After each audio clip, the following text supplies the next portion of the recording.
শিব ঠাকুরের আপন দেশে আইন কানুন সর্বনেশে। কেউ যদি চায় পিছলে পড়ে, প্যায়দা এসে পাকড়ে ধরে। কাজীর কাছে হয় বিচার, 21 টাকা দণ্ড তার।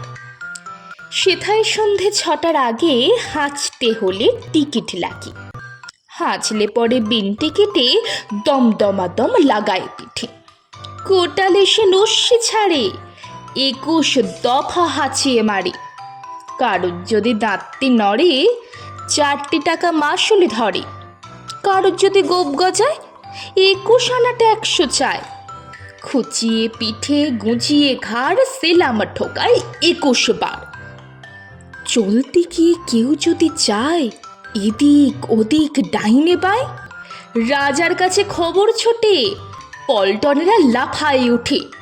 দুপুর রোদে ঘামিয়ে তাই 21 হাতা জল গেলায়। সেসব লোকের পদ্য লিখে তাদের ধরে খাঁচায় রেখে। কানের কাছে নানান সুরে নামতা শোনায় 100 উড়ে। সামনে রেখে মুদির খাতা, হিসাব কষায় 21 পাতা। হঠাৎ সে তাই রাত দুপুরে, নাক ডাকালে ঘুমের ঘোরে, অমনি তেরে মাথায় ঘষে গোবর গুলে বেলের কষে। 21টি পা খুঁড়িয়ে তাকে 21 ঘন্টা ঝুলিয়ে রাখে।